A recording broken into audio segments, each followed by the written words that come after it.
Bonjour et bienvenue à votre émission L'art de l'organisation. Aujourd'hui, on regarde comment organiser les tâches pour les enfants, peu importe leur âge.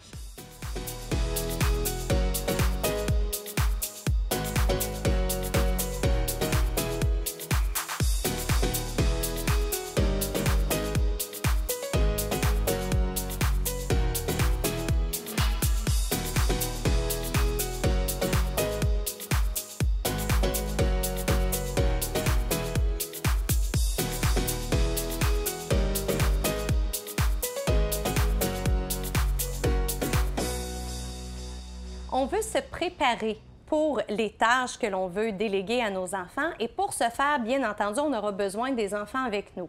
Assurez-vous d'abord que les enfants sont disposés à ça, qu'il n'y a pas un ami qui les attend quelque part, donc ils ont leur concentration à vous donner. Ça, c'est la première chose. Deuxième chose, installez-vous physiquement.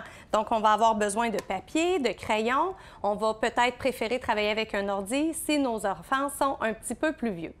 Ensuite, ce qui est super important, c'est que nos enfants comprennent le pourquoi. Donc, je vous l'ai dit en introduction, je vous les ai donné les raisons. Maintenant, quand ça vient des enfants, c'est encore mieux parce qu'ils assimilent mieux l'information et ils le comprennent encore mieux. Donc, si vos enfants le disent par eux-mêmes, c'est tant mieux. Quand j'aide papa puis maman, j'apprends plein de choses. Quand j'aide papa puis maman, ils ont plus de temps libre. Sinon, un adulte peut l'aider à trouver les raisons du pourquoi. Finalement, un coup que ça c'est fait, on va faire une tempête d'idées sur le style de tâches que l'enfant peut faire, selon son âge, bien entendu. Et là, encore là, c'est mieux que l'enfant dise ce qu'il peut faire plutôt que ce soit l'adulte qui lui donne toutes les réponses. Je peux arroser les plantes. Je peux faire mon lit, je peux faire je peux plier le linge. Maintenant, souvent à tort, on croit que nos enfants sont trop jeunes. Moi, je vous dis, à partir de 18 mois, 2 ans, il y a des tâches que les enfants peuvent faire. Des tâches, écoutez, on en trouve un peu partout. Vous pouvez aller sur Internet, en trouver, mais moi, je vous en donne ici. Donc déjà, à partir de l'âge de 2-3 ans, l'enfant peut aider à faire son lit. L'enfant peut mettre ses vêtements sales dans le panier. L'enfant peut ranger ses jouets, ranger ses livres et faites-en donc une condition. Tu as fini de lire, parfait, tu ranges tes livres avant de sortir un autre jouet. Tu as fini de jouer avec tes blocs, tu les ranges avant de passer à un autre jouet. De 4 à 5 ans, l'enfant peut épousseter. Là, vous allez me dire, « Ouais, mais Nathalie, il est jeune. Une chaussette enfilée sur la main, c'est extraordinaire pour un enfant pour faire l'époussetage. » Motricité fine, comme je vous disais tout à l'heure. 6 à 8 ans, on peut prendre soin des animaux de compagnie, même plus jeunes. Donc, plus jeune, on peut déjà donner les croquettes, mais rendu dans le 6 à 8 ans, là, on peut peut-être aller pour la litière du chat, par exemple, nettoyer les cages des hamsters. Donc, à ce moment-là, ça évolue un peu plus. Laver la vaisselle, plus jeune, on peut l'essuyer, mais dans le 6 à 8 ans, on peut commencer à laver la vaisselle. Dans le 9 à 12 ans, ce que l'on peut faire, aider à laver la voiture. On peut également aider à préparer des repas simples. La manipulation du couteau, ça demande de l'habileté. Il faut pratiquer vraiment beaucoup. Donc, de 9 à 12 ans, c'est le moment de faire ça. Utiliser la laveuse, la sécheuse aussi, c'est merveilleux pour ça. Et là, bien sûr, 13 à 18 ans, on vient complexifier le reste. Donc là, c'est vraiment toutes les étapes de la lessive, c'est-à-dire même les couleurs différentes que l'on va venir séparer, de même que préparer la liste de courses, préparer des repas complets. Et ensuite de ça, ils sont prêts à partir en appartement.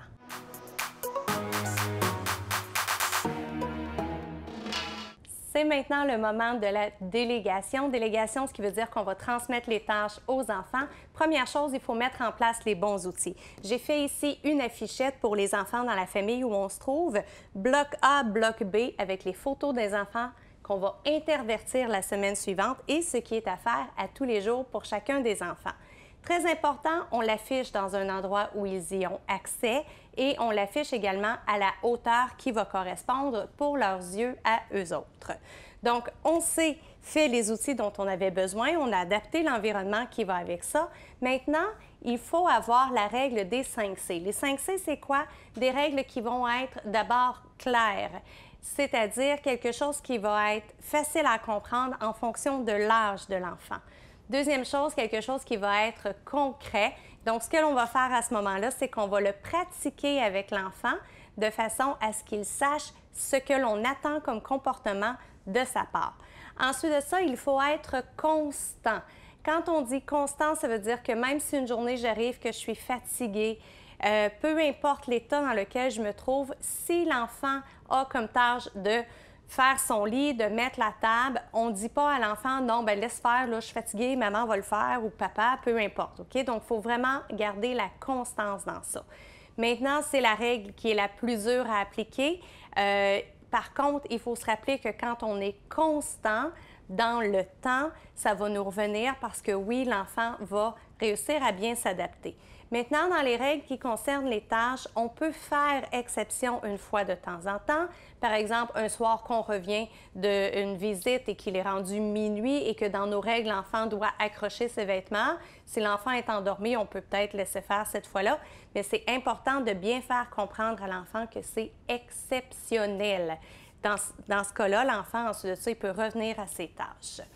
Ensuite de ça, le 4e C, c'est la cohérence. La cohérence, hein, c'est faites ce que je dis, faites pas ce que je fais. Non, ça ne fonctionne pas. Quand un enfant vieillit, si on demande aux enfants d'accrocher leurs vêtements, il n'y a aucune raison pourquoi nous, les parents, on laisserait traîner nos vêtements. Donc, nous aussi, il faut venir accrocher nos vêtements.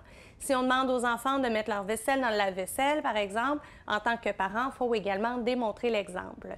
Donc, c'est super important d'être cohérent. Et finalement, le 5e C, c'est la conséquence. C'est-à-dire que si l'enfant ne fait pas ce qu'on lui demande, il faut avoir prévu quelle sera la conséquence qui va avec ça. Donc, on a des conséquences positives quand on fait des actes positifs, mais on peut avoir aussi peut-être des conséquences négatives quand on fait des actes négatifs. Donc, il faut avoir prévu tout ça dans notre tête. Donc, ça, c'est la règle des 5 C que je révise avec vous. Donc, clair, concret, constant, cohérent et conséquent. Maintenant, il y a des enfants qui vont faire des tâches, ça va bien aller. Il y en a d'autres que ça va être plus compliqué. On va peut-être avoir besoin de mettre en place un système d'émulation.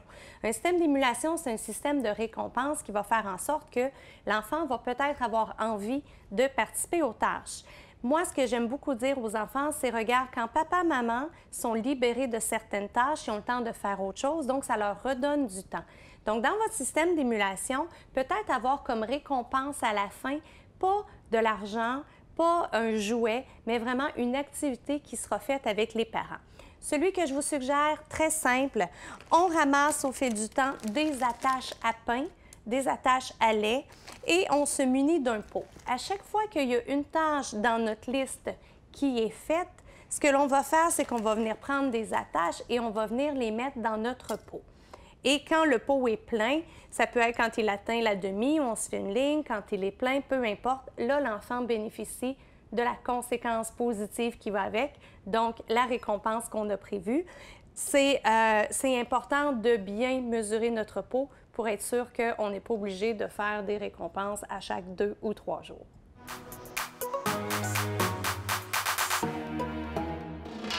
La prochaine étape, quand on confie des tâches comme ça à nos enfants, c'est le suivi.